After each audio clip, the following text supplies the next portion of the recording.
Tuhan alam semesta, Tuhan atas bumi, atas manusia, dan atas diri kita. Bagi kita, Yesus itu Tuhan. Memproklamasikan Yesus itu Tuhan dalam konteks pluralitas zaman ini itu tidak mudah. Kalau di dalam pemikiran saja, itu sesuatu yang nampaknya personal banget. Tapi ketika kita proklamasikan ke publik bahwa Yesus Kristus adalah Tuhan semesta alam, Tuhan atas bumi, Tuhan atas diri kita, dan kita mengatakan dengan lantang, maka disitulah kesaksian kita yang sesungguhnya menyatakan keberadaan Tuhan. Kita bisa tahu bahwa kondisi kita seperti apa sesungguhnya di hadapan Tuhan. Dan bagaimana sesungguhnya Tuhan yang Maha Tahu telah merancang yang terbaik bagi umatnya. Di dalam kekekalan, ketetapan Allah itu tidak pernah berubah dan memang tidak pernah berubah. Ia menyatakan ketetapannya dari seluruh ciptaan manusia yang diciptakannya dari mulai Adam sampai akhir zaman. Di dalam ketetapannya ternyata Tuhan telah menetapkan sebagian untuk beroleh keselamatan. Di dalam pemahaman pengertian yang seperti itu, kita bersyukur Alkitab memberikan kepada kita pengetahuan yang datangnya dari pewahyuan Allah yang secara khusus, yang memberikan kepada kita gambaran bahwa memang kita ciptaan Tuhan yang sudah berdosa. Di sisi lain, di pihak Tuhan, Tuhan telah menetapkan sebelum segala sesuatu ada diciptakan, sebelum segala sesuatu terjadi dalam kehidupan manusia, sebagian dari yang diciptakan beroleh keselamatan. Lalu dalam konteks sejarah kita sebagai manusia yang ada di dalam ruang waktu, di dalam kesejarahan kita menyadari bahwa kita orang berdosa. Dari Adam, di dalam Adam, dan kita memang berbuat dosa. Fakta itu membuat kita sadar bahwa kita seringkali berbuat dosa, baik sengaja maupun tidak, baik diajari oleh orang-orang sekitar kita, atau kita sendiri berinisiatif. Karena memang kita sudah berdosa. Dan realitanya, kita bukan saja memiliki hubungan yang terputus dengan Allah karena dosa kita, tetapi kerusakan total. Arah dan struktur dalam kehidupan kita secara individu, secara komunitas sudah rusak. Sehingga pikiran, kehendak, afeksi, dan kebebasan kita memang masih ada dan masih difungsikan oleh Tuhan. Berdasarkan itu, kita bisa menikmati anugerah umum. Tetapi sekaligus saat yang sama, kita mengalami kerusakan. Dengan demikian, kita tidak mampu total untuk datang kepada Tuhan, untuk berjumpa dengan Tuhan, kecuali anugerahnya. Itu sebabnya kita bersyukur, firman Tuhan memberikan kepada kita pengajaran yang komprehensif. Di tengah ketidakberdayaan kita, ada anugerah Tuhan, ada kebaikan Tuhan yang dinyatakan. Dan memang kita diselamatkan tanpa syarat dari diri kita. Iman yang dianugerahkan Tuhan kepada kita itu iman yang memberikan kepada kita sarana untuk percaya. Dan iman yang memberikan kepada kita pengertian bahwa memang ada keselamatan yang Tuhan berikan. Nah, itu yang disebut dengan from faith to faith. Dari iman yang kita percaya, karena ini bukan self-confidence, tapi iman yang ditanamkan di hati kita. Kita percaya, dan ketika kita percaya kepada apa? Ada objeknya, objek dari iman itu. Objeknya siapa? Objeknya adalah pewahyuan Allah, dan kita bisa percaya karena anugerah. Jadi from grace to grace, from faith to faith, yang menyebabkan kita sadar bahwa kita memang mendapatkan keselamatan. Tanpa syarat dari apapun dari kita. Itu semuanya inisiatif dari Allah. Memang terbatas tapi powernya, otoritasnya, kekuatan daripada penebusan Kristus tidak terbatas. Maksudnya tidak terbatas begini. Kan dia sudah menebus kita di dalam sejarah 2000 tahun yang lalu. Tidak terbatas karena penebusan Kristus sebagai perwujudan daripada penetapan penebusan di dalam kekekalan itu pada momen sejarah itu 2000 tahun lalu. Tetapi ketidakterbatasannya karena ini melingkupi ruang waktu, maka penebusan itu bukan hanya berlaku pada momen ada murid-murid, ada orang yang percaya pada momen kematian kebangkitan Kristus, tapi before and after, dan dalam keseluruhan. Jadi penebusan Kristus pada diri kita itu in history, moment, kairos.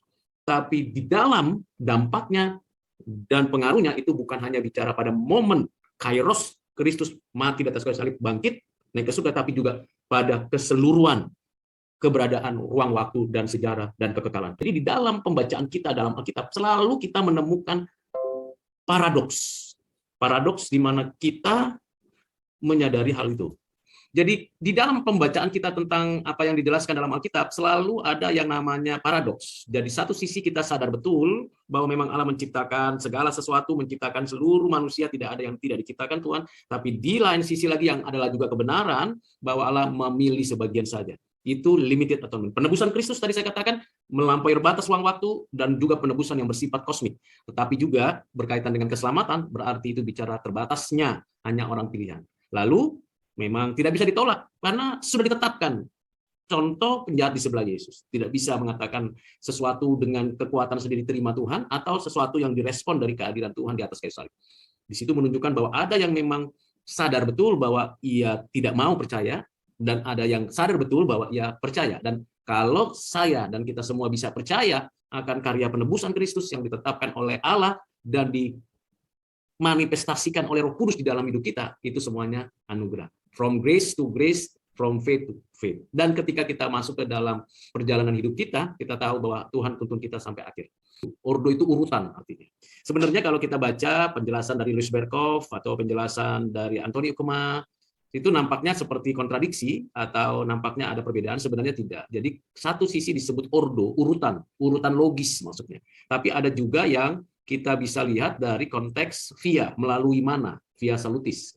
Itu untuk menggambarkan bahwa cara Tuhan menebus dan menyelamatkan, atau cara Tuhan membawa kembali seseorang itu untuk berjumpa dengan Tuhan, itu kompleks, beragam, tergantung pada momen, saat, dan bahkan pada kebutuhan yang diperlukan. Ada yang Tuhan panggil melalui mimpi, misalnya Samuel ya dijadikan imam, dan dia tidak tahu bahwa ia dipanggil oleh Allah Bapa. Dia pikir yang manggilnya adalah Imam Eli, tapi ternyata Tuhan.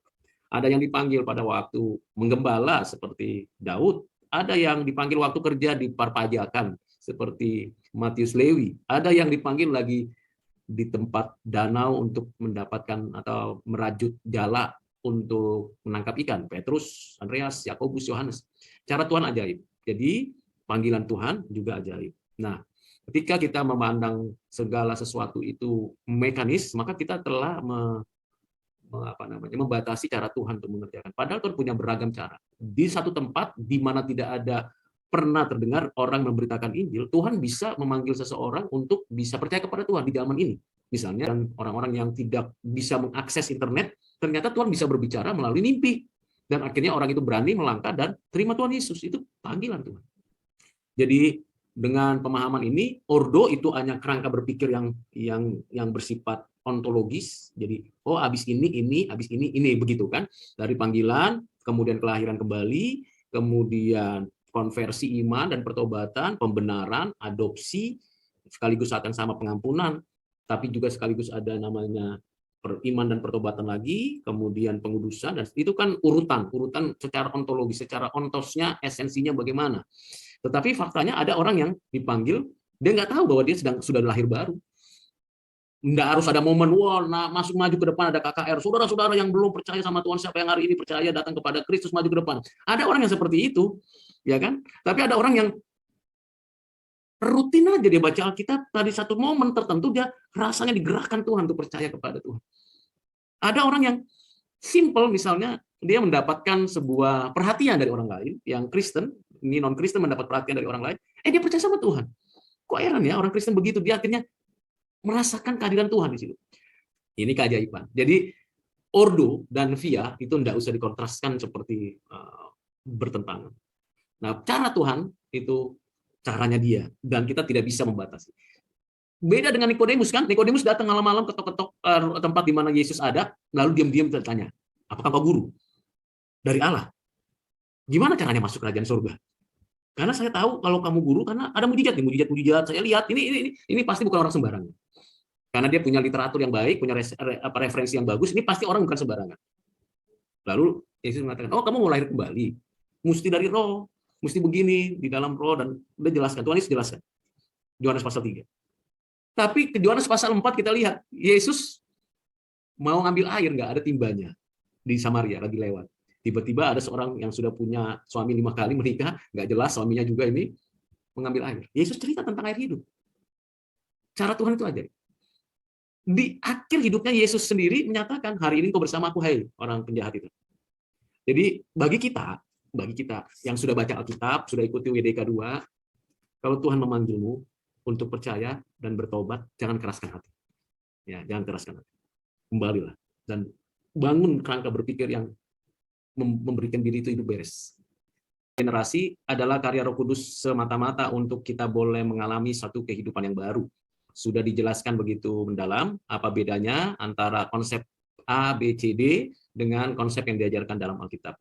Jelas, regenerasi bukan sebuah ritual, bukan sebuah pernyataan yang kosong, dan bukan sebuah keyakinan yang tanpa arah, tapi regenerasi adalah hidup yang baru yang dibaharui terus-menerus dari sana untuk semakin mengenal Allah, hidup seperti Kristus, dan menghasilkan buah sesuai dengan pimpinan dari Roh Kudus.